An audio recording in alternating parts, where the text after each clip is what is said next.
अस्सलामु अलैकुम वरहमतुल्लाहि वबरकातुहू।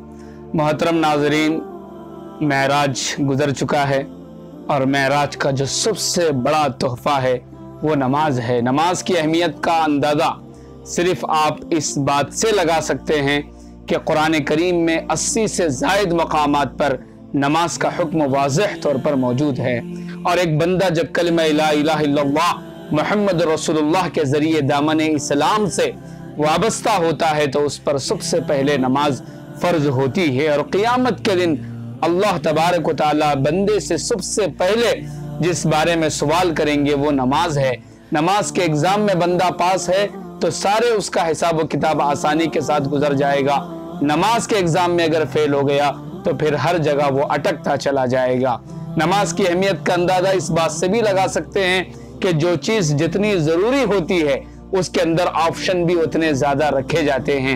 आप दीगर इबादत को देख लीजिए, जैसे एक रोज़ा है, रोज़े में अगर गलती से भी पानी हलक में चला गया, भूल कर चला गया तो अलग मसला है, उससे रोज़ा नहीं टूटेगा। लेकिन गलती से हलक में पानी चला गया तो उससे रोज़ा टूट जाता है। आदमी कुछ खा लिया, छोटी सी चीज़ भी खा लिया, रोज़ा टूट जाता है। लेकिन नमाज के अंदर आप देखिए उसकी फर्जियत और उसकी अहमियत का अंदाजा इस बात से लगाइए कि उसके अंदर अल्लाह ने बेशुमार ऑप्शन रखे। एक बंदा वजू बनाने के काबिल नहीं है तो उसको हुक्म दिया गया कि कोई बात नहीं, वो तयम्मुम कर ले और तयम्मुम करके वो नमाज को अदा करे।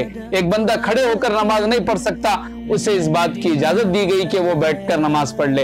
एक बंदा बैठकर भी नमाज नहीं पढ़ सकता तो उसे लेटे लेटे नमाज पढ़ने की इजाजत दी गई।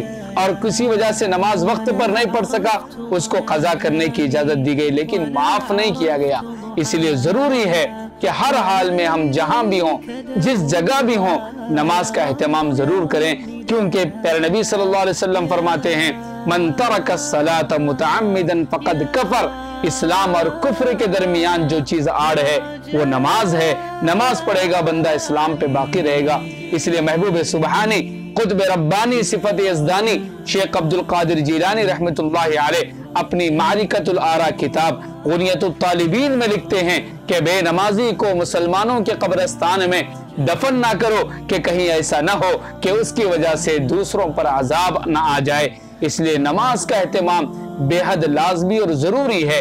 अगर हम नमाज के औकात को देखते हैं, अगर 5 वक्त की नमाज को भी हम ले लें, एक नमाज को 15 मिनट अगर निकालें तो 5 नमाजों का 1.25 घंटा निकलता है। जो खुदा हमें 24 घंटे देते हों उस खुदा के लिए, उसकी रजामंदी के लिए, बल्कि अपनी दुनिया और आखिरत को बनाने के लिए अगर हम 1.25 घंटा ना निकाल सके तो कितनी बड़ी महरूमी है।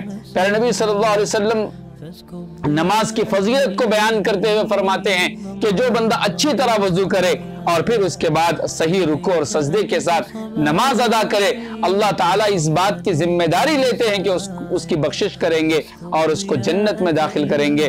और जो बंदा नमाज को छोड़ता है अल्लाह की उसके ऊपर कोई जिम्मेदारी नहीं है। और इसी तरह सरकार दो आलम सल्लल्लाहु अलैहि वसल्लम इरशाद फरमाते हैं, नमाज दीन का सुतून है, सलातु इमादुद्दीन। जिसने नमाज को कायम रखा गोया उसने इस्लाम को कायम रखा, और जिसने नमाज को छोड़ दिया गोया उसने इस्लाम की बुनियादों को हिला दिया या इस्लाम की इमारत को उसने मुनहदिम कर दिया।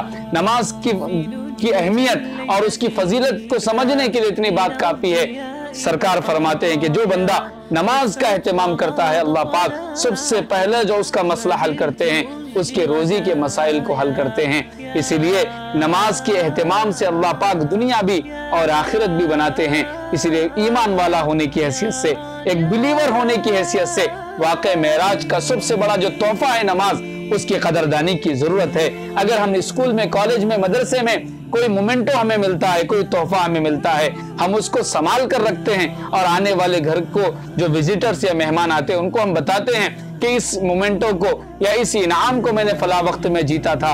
आपका क्या ख्याल है कि नमाज का जो तोहफा, नमाज का जो इनाम महराज के मौके पर सरकार दो आलम सल्लल्लाहु अलैहि वसल्लम के मुबारक हाथों से हमें मिला है, हमने उसकी कितनी कदरदानी की है, इस बात को समझने की जरूरत है कि हर अमल और तमाम दीगर फराइज अल्लाह तबारक व तआला ने दुनिया में नाजिल फरमाए, लेकिन नमाज को जब देने का वक्त आया तो अपने हबीब को 7 आसमानों पर बुलाकर डायरेक्टली मुलाकात करके अल्लाह ने नमाज को अता फरमाया।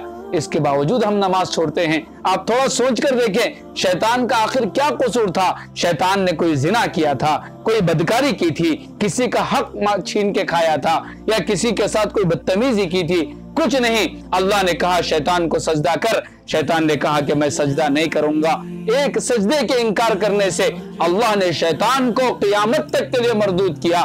کیا خیال ہے آپ کا اس بندے کے بارے میں جو روزانہ 5 وقت مؤذن کی اذان حی علی الصلاۃ اور حی علی الفلاح سن کر بھی مسجد کے بازو سے ایسے گزرتا ہے جیسے اس کا مسجد سے کوئی کنسرٹ ہی نہ ہو، کوئی تعلق ہی نہ ہو؟ اس بندے کا کیا خیال ہے ایک سجدہ چھوڑنے سے شیطان قیامت تک کے لیے مردود بن سکتا ہے؟ ہم 5 نمازیں چھوڑ کر نہ جانے کتنے سجدوں کا پریکٹیکلی انکار کر رہے ہیں، ہمارا کیا حال بنے گا؟ تو کم سے کم واقع معراج کے اس پیغام کو سمجھتے ہوئے اپنے زندگی کو 5 وقتہ نمازوں پر لانے کی ضرورت ہے۔ جماعت سے نہیں پڑھ سکے کم سے کم اکیلے پڑھ لیں۔ ہمارا کوئی رات ایسی نہ آئے جس دن ہماری 5 نمازیں مکمل نہ ہوئی ہوں، کم سے کم سنتیں نفلیں نہ پڑھ سکیں تو فرض پر کم سے کم لے کر آئیں۔ اتنا تو ہم ضرور کریں، کیونکہ اسلام اور کفر کے درمیان فرق کرنے والی چیز صرف نماز ہے۔ اللہ تعالیٰ سے دعا ہے اللہ مجھے آپ کو توفیق عمل نصیب فرمائے۔ شکریہ، جزاک